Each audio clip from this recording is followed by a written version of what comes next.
Hey. What's up? Hi. Hey. So we're gonna do a video answering some of y'all's questions and just generally give you some info about how we operate in the world. So let's skip the ado and get to the questions. Number 1. Do you go to couples therapy? We did. Yep. It's on the table for sure. It's never a thing where we're like, and we're done. Right. Yeah. Yeah.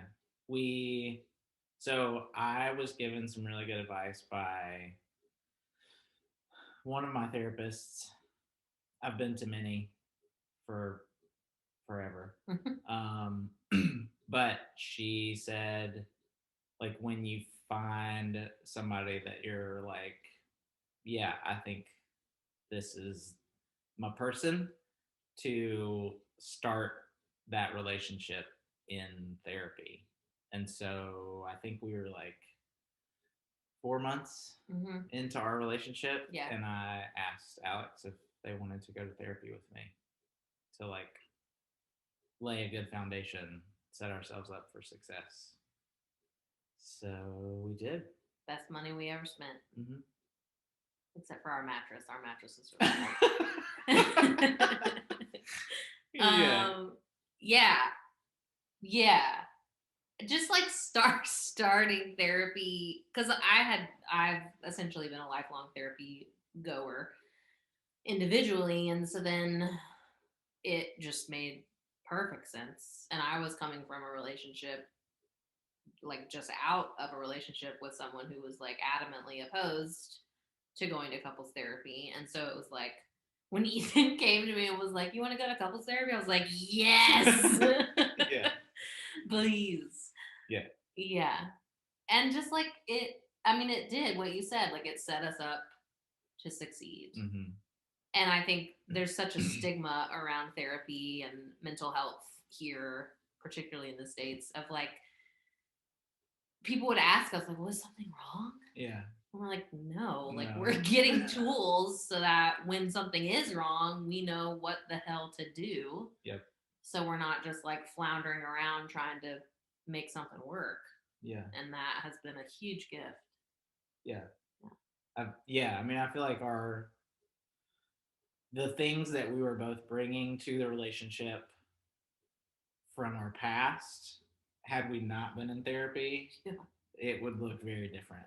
Like the way that we navigate through stuff would have been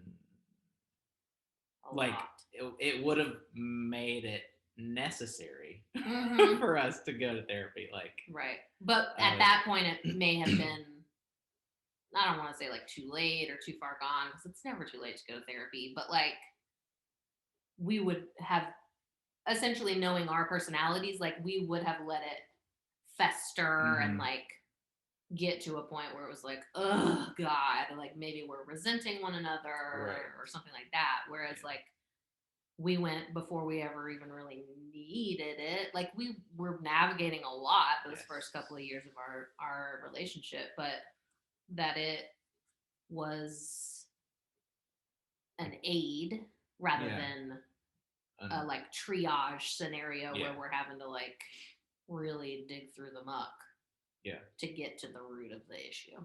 Mm-hmm. Yeah. And so we went for regularly for what? Like 2 years? Yeah. Yeah, because, yeah. And then, like, we went a handful of times, like, to work through, like, just some difficult things that came up that we were like, we really need, like, a third party objective person. Yeah. And then we haven't been since, what? A couple years, maybe? More than that, I think. Yeah. But we're both in, like, individual therapy. And, yeah, therapy is fucking awesome. And there's also, like, very accessible modes of therapy too. I think that was a huge gift.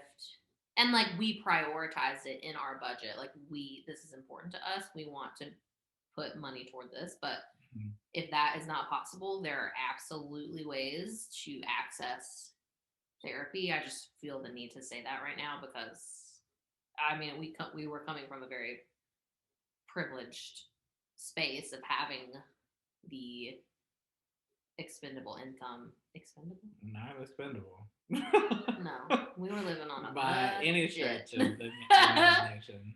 Yeah, I mean, yeah, we forewent Whatever. English. Yep.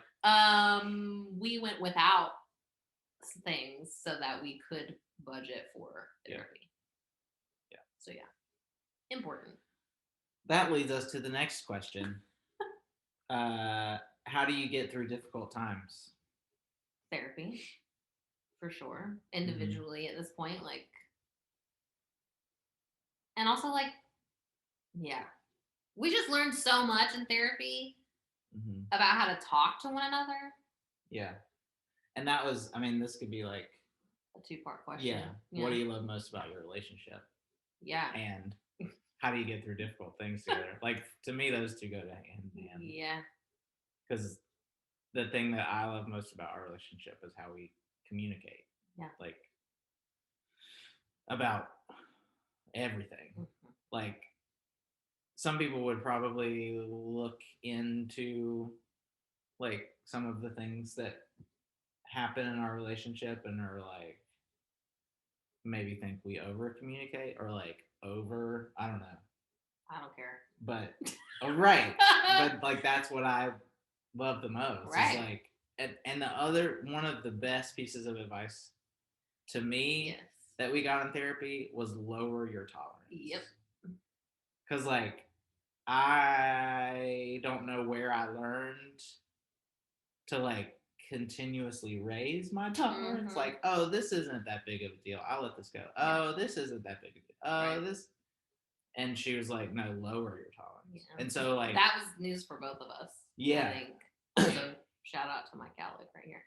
Every time I look at you. Anyway, yeah, like lowering our tolerance because I did the same thing. I mean, I'm a people pleaser to my core, and so like I'll just let things fester until it is like an issue, and then I am pissed. Yes. Yeah. Yes. So like we have conversations about taking the trash out. Yes. And putting toothpaste away in a specific way, or like basic little shit, very small things. But like over years of a marriage would add up to resentment, which is not. I'm not about that life. Yeah. Yeah. Yeah. So yeah, I'm like we talk about. I can't remember how. Maybe it's like a behavior change request. That's what it was. So like that was one of the things we learned how to do early in therapy together was asking for one of us to change something, like the way in which we do something or communicate something or whatever. So because essentially we were learning very early stages of like childhood trauma and like what are the neural pathways of our brains that tell us this is something that's triggering something in me. So like even basic shit like taking out the trash, like or cleaning the bathroom. That was one of the things. Cleaning the bathroom. I was so adamantly opposed to cleaning the bathroom. I did not want to clean a bathroom, but Ethan was like, "Well, I'm literally cleaning everything in our house. Like this is going to turn into a resentment. Like I need some help." And so also okay, I'll finish the story and then I'll go into another thing. So communicating that, being able to communicate that. And so it was a place where we could hold space for each other and not just have Ethan be like, I need help cleaning the house. Like he could ask, hey, I need you to help because I'm feeling this type of way. And then I could respond, well, cleaning a bathroom reminds me of growing up like having to clean the bathroom for me and my brother, and like that was fucking gross and I hated it and I vowed to never do it again. And like, oh, okay, well living with Ethan is not like living with my brother. I don't have to clean what I used to have to clean in the bath. Like that's not what we're working with here. Uh-huh. So yes, I can meet you. And also Ethan was able to acknowledge like, oh yeah, that totally makes sense. I would probably feel the same way. And then we fucking meet each other and we're able to hold space for one another and also do the things that we need each other to do in order to be a sustaining relationship. Yeah. And then also, fuck gender norms. I'm so sick of people being like, so are you going to be a stay-at-home parent? Because, like, I was socialized as a woman growing up. Like, no, actually. I mean, maybe. But, not like, we all clean. We all cook. Right. Like, everyone in this household does everything. Everybody. Right. All of us. All of us here. Yeah. Yeah. Yeah, I don't know. That's a huge gift to me in our relationship because, like, growing up in the South, I mean, we were taught a very specific set of things. Like, I did fucking cotillion, which was, like, the worst. As a queer teenager, like, hell no, I don't want to do this. But, like, that's what you did. It was, like, fucking debutante shit. So, like, let us introduce you into society as this pretty young thing. Like, no, thank you. I'll pass. Yeah. And, like, while we're at it, you can clean the toilets and cook and whatever. Right. Like, I'm not about that. Well, I feel like we also had to navigate through that. Like, you bucking up against that patriarchal white supremacist system. Right. And also, like, I'm happy to, like, not subscribe to those gender norms. And so, like, I don't need that level of, like, you trying to buck the system. And so, like, that was a conversation too. Totally. Like, right. I get all of that and, like, fuck yes, more power to all of that. Like, buck the system. Right. And also, I'm not that. Right. And, like, I'm not perpetuating that. And so I need you to meet me in the middle. Right. Yeah. Yeah. I mean, we could go on for days about this. Because, like, your lived experience too. Like, also socialized as a woman. Exactly. So, like, you were raised in that shit. And, like, not that I forget your trans status from time to time, but, like, it's easy to look at our relationship and be like, you fucking clean the bathroom, sir. Like, fuck you. I don't want to do this. Right. But yeah, but, like, that's not how we roll. Yeah. Yeah. Yeah.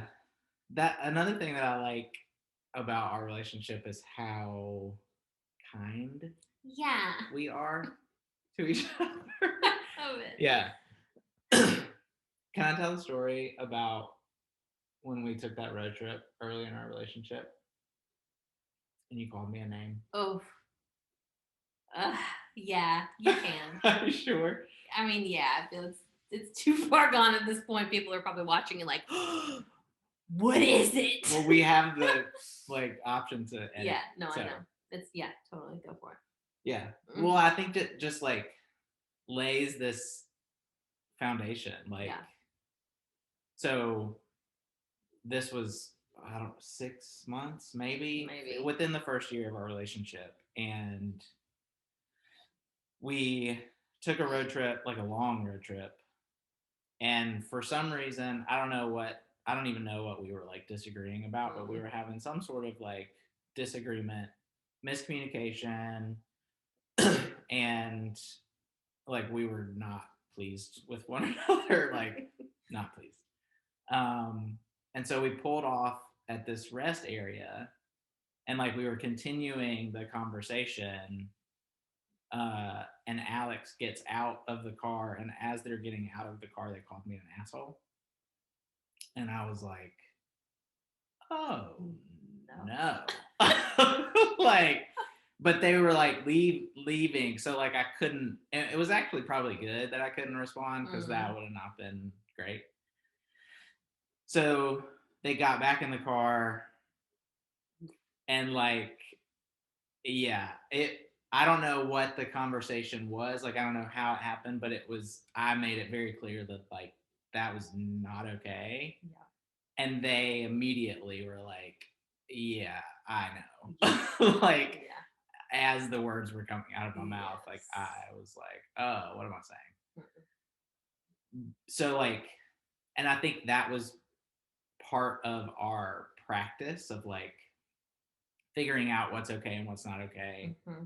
to say to each other and like the words that we use. Mm-hmm. And like literally nothing like that has ever happened again. Mm-hmm. Like, we're just like, we have disagreements, Mm-hmm. we get our feelings hurt, but like we don't we don't talk to each other the way Mm-hmm. that I see a lot of couples talk to each other. Yeah. And it's just like, I don't know. Like, we thank each other for like doing the shit that's like that we have said is expected of us. Mm-hmm. Like, I'm the dishes person and Alex is the laundry person, and like we've split that stuff up, but it's still like, thanks for doing the laundry. Like, Yeah. I don't know. I just like how nice Yeah, we are very we nice. are. Yeah, and when that took some unlearning Yeah. on my part specifically because I didn't grow up in a house where that was the norm. Um, yeah, I think without completely airing all of my dirty laundry, like I was called names growing up, specifically by my dad. He doesn't do that anymore because I've set boundaries with him, but like the names that I was called were not kind, and it that was a learned behavior of mine. Like if I'm unhappy with somebody, I'm gonna call them a bitch or an asshole or whatever, because that's just acceptable behavior to in my mind it was. And then becoming partnered with Ethan and learning very quickly like that's not okay. And also recognizing in me that growing up, whenever I did call someone a name or was like incredibly rude, if I thought back hard enough, I realized like that's actually not in alignment with like my truest self. Like I'm not being who I know I am. And I think that a lot of times growing up, I had to dismiss my truest self in favor of being strong and tough and like having this demeanor of like a fuck you personality kind of, and that I have with in my partnership with Ethan had not well had to, yes, for sure, but like I've also learned that it's okay to lay that armor down and like not be like hyper competitive to the point where I'm like actually angry at somebody or like calling people Yeah. names or being verbally abusive. Like that's not necessary. And I think that's a huge part of what I'm grateful for too is that Mm-hmm. we have created a space in our relationship for us to get more and more closer to our core of who we are. And I think for every human being on the planet, that is a place of like light and love. Like that is Mm-hmm. what we come into this earth having, and then it gets fucked up along the way. And so like to be able to have found a partner that's like, yeah, it's okay. Like be that pure, vulnerable, loving human. I love that. Yeah. I think we've both like had like this process of breaking down these barriers. Yeah. Because mine is definitely like the emotional walls. I mean, I guess same, Yeah. just in very different ways. Yeah. But yeah, just like having the safety and learning how to create safety in the way that each other needs it Yes. has I mean, been a process. Yes. For sure. Yes. Um, but then, yeah, knowing, like, repetitively seeing and experiencing and witnessing, like, okay, like when I ask for something, Alex practices trying to show up that way, and like vice versa. And so, like, I don't know, just I think in anybody's life, like our past experiences influence how we show up presently. And so with our relationship, our experiences with each other prove to us that, like, okay, this is a safe space for me to show up in this way. And so for me, that is like being more open and being emotionally vulnerable and sharing even just about my day. Like, yeah. Yeah. Yeah, I think just creating that sense of safety and that we hold space for one another. It's a daily practice. Yeah. Because I think there's also this, like, sometimes things are said or like we feel a certain way that could easily be taken like as like I could take something personal or you could take something personal about how I'm feeling that relates to you. I used to. Yeah, me too. Yeah. Yeah. Like, yeah, I think we're essentially through therapy and practice and holding space for one another, not only have we grown together, we have also grown individually by learning about each other. Like, I have learned more about myself in my practice of holding space for you. Like, learning that you are an internal processor and that you need time to process a situation or whatever. So, like, even though I am intuitive as shit and can pick up on something before you even recognize you're in a funk, yes, I can't just expect for you when I ask, "Are you okay?" Right. If you genuinely say, "Yeah, I'm fine," it's because you haven't figured out, "Oh, I'm in a funk." Yeah. Yep. And I just get to hold space for that instead of press, Yep. and make it about me wanting to know more about you, because that's where I come from. It's like, well, I just want to know. Right. But you're not there yet. Yep. So, like, I just get to go about my day.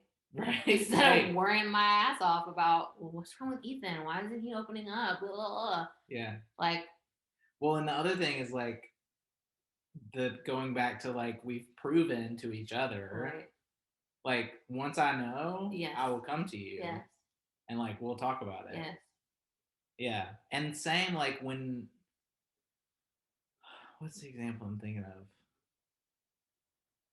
Like, I think the phrase or like the idea of like trusting each other enough to yes. be able to handle something. Because I would sometimes like not share things that were bothering me or were a struggle for me about something that you were doing or whatever, because I didn't want to hurt your feelings or like I didn't want to upset you. And the thing that you told me was super helpful was like, I don't feel like you trust me enough to be able to handle it and like to do my own process. So like that doesn't feel good to me. And that was a game changer too. Yeah. It's like, oh, I do think that you will do your own work. And so like and I have to do my own work. Like whatever your reaction is to what I share is your reaction. Yep. And like the people pleasing stuff in me, like I gotta work through that and you gotta work through that. Yeah. Well, and we both came to the table with a bunch of codependency and like and it's not gone. I know. Like it's a daily practice. Yeah. Like I was saying earlier, it's not just this thing where like we went to 2 years worth of couples therapy and then our individual therapy journeys and then we're just done. Like that's not how the world works, and we're constantly coming up against new information and life like fucking COVID. Like nobody knew COVID was gonna happen. Like, okay, well, now our relationship is growing through an immense amount of new information. Like, what does that look like? And so I feel like the fact that you had the foresight to ask 4 months into our relationship, hey, you want to make a foundation in therapy together? Like, that has set us up to succeed through anything. Oh, yeah. Sorry. I get really hyped about high fives. I'm like Kimmy Schmidt. Oh, man. Like, don't hit too hard. Tell us about your plants. Oh, plant babies. We have so many. We have so many plants. I think counting when we were repotting last weekend, just the downstairs ones were like almost 20. Yeah. And we have an upstairs as well. Yeah. Our plants are awesome. Yeah. They make our home so much more cozy. Mm-hmm. Also, plants in general, like just being able to be connected to nature inside at all times is really special. Mm-hmm. Yeah. And we didn't always have plants. Mm-mm. It was like we were gifted like one or two. Yeah, one. Our very first plant actually came from dear friends of mine. Ethan, I don't think you've met them yet. One of my former clients as a wedding planner, Amelia and Steve. They had this beautiful idea to have potted plants in really beautiful pots as their centerpieces for their wedding. And one of them was gifted to me after the wedding. It was a pothos. And we've since split that pothos like 3 times. It's huge. So that was our first plant. And then from there, it was essentially just like, and now we grow our plant family exponentially. Yeah. Yeah. Because we loved it so much. Yeah. And I had an office at my job at the time, and I got 2 plants. I think one was also a pothos and a fern that I named La Fern. Yeah. La Fern Cox, specifically. I don't think it was. No? No, just La Fern. Okay. Well, I made it La Fern Cox. I mean, that's cool. Yeah. And then I don't even know what that succulent is, but that I think was gifted as well. I think it was from another wedding. Yeah, I named it Shmee. Shmee. I don't know why. We make up words. It's fine. Yep. Yeah, and then we just grew from there. So I had my business studio for a while in the West Greenville Arts District area, and my friend AJ, who owns Savrin, at one point, I can't remember if he was like moving spaces or something, but he needed somebody to house the plants for a minute, and so they lived in my studio for like a couple months, maybe 3 or 4 months, and I was like at that point fully obsessed. Like, okay, we need plants. We were so sad when you had to like give them back. Yeah. But then AJ gifted one of them as a thank you for watching his plants, and then with his plant store, I mean, it's like so easy and accessible. Shout out to AJ, because like people jack up the prices of plants big time, but he is all about making plants accessible to all humans because he knows how valuable they are to the human life experience. And I can vouch for that. I mean, having lived in a house now for several years full of plants, like it changes things. Yeah.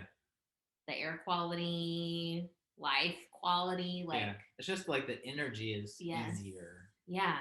Yeah. And then we were talking earlier about like so we got this app that helps us, like, because we have so many and like we're not like we don't just know Right. about like how to care for literally each of these plants. And Right. so we got this app that helps like tell us when to water it and when to mist it and when to repot it. And It's called Planta, by the way. yeah. Pay if you have a bunch of different plants, pay for the pro subscription because it tells you so much information about your plants. It's super helpful. Shout out Planta if you want to sponsor this video. Yeah, let us know. But yeah, so like we have also seen cycles in us individually, like caring for the plants. So like checking Planta every day. Yeah. And like sometimes we're really on top of it and are like really excited to care for the plants.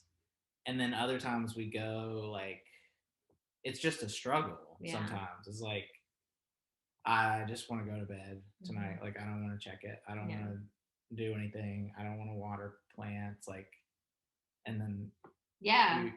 I was saying like it coincides with my self-care. Like same. Whenever I'm taking care of the plants, I am also doing a better job of taking care of myself because I see a visual representation of like, oh my God, when we regularly water and mist this plant, it grows little new babies. And like, hello, if I am watering myself and giving myself plant food, like not actual plant food, but like feeding my body like specific nutrients that are good for me and like taking care of myself, resting, grounding myself in nature whenever I can, like I am a happier, healthier human being. Yeah. And plants have helped me learn that over the last several years because, I mean, if you don't take care of a plant, it dies. So, yeah. Yeah. Because I didn't grow up learning a ton about how to like specifically care for me as a human being.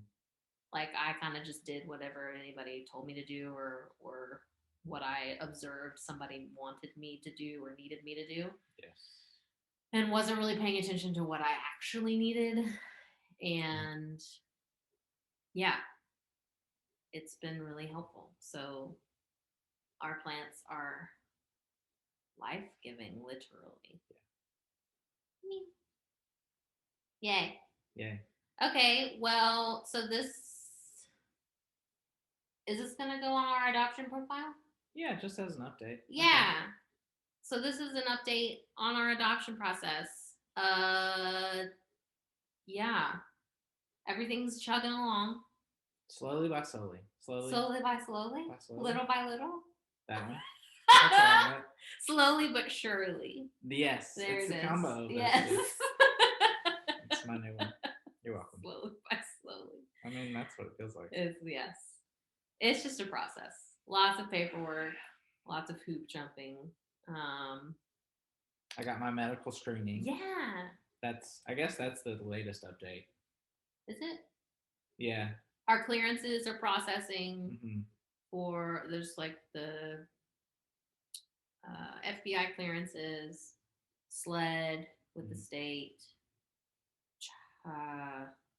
child abuse clearances. Yeah, all of the clearances are processing. And I go for my checkup next week. I think the 23rd. We finished our legal stuff. Yep. All of our will and estate planning documents. Yep. And we are we're like $500 away from our first goal of $15,000, which is incredible. Yes, thank you. Yeah, big time thank you. That's huge. So that first milestone actually gets us live to be eligible to be matched with an adoptive parent or family or yes, or birth family. Yeah. So yeah, what that covers is a ton of like marketing and advertising. So we do a print profile where we talk about like who we are and pictures and like literally anything we can think of to put in a print profile. And then we also do a video. So our adoption agency sends us a camcorder. We do some like video shots, kind of maybe similar to one of these, where we talk about ourselves and show our neighborhood and things like that. And then they put all that together and then market very widely. So, and then once we do that, once that's live, we're eligible to be matched with someone, which then gets to the next milestone, which is $35,000. Yes. So we are going to be continuing to fundraise. Also, once our home study is completed, we can apply for grant money, which is great. And I know a grant writer over here. So we're going to be doing that. Yeah. And then we'll hopefully get there to our goal, so that we can bring home a little one. Yeah. Ooh, yeah, and then this coming weekend we're actually going to Charlotte. A dear friend of mine from childhood had a baby, and that baby is now grown, like not fully, but toddler age. Toddler style grown. Yeah, and they're generously gifting us all of their baby accoutrement. Yes. So that's exciting. We're gonna pick up all of that. Maybe the next video we do is like nursery. Yeah, I was just thinking. Yeah. We should show a shot. Yeah, we can show the nursery and how it's coming along. It's really cozy. So yeah, we're ready. It's happening. Yes. Yay. Go team. Yay. The best. Thanks, y'all. Thank you. Bye. Bye.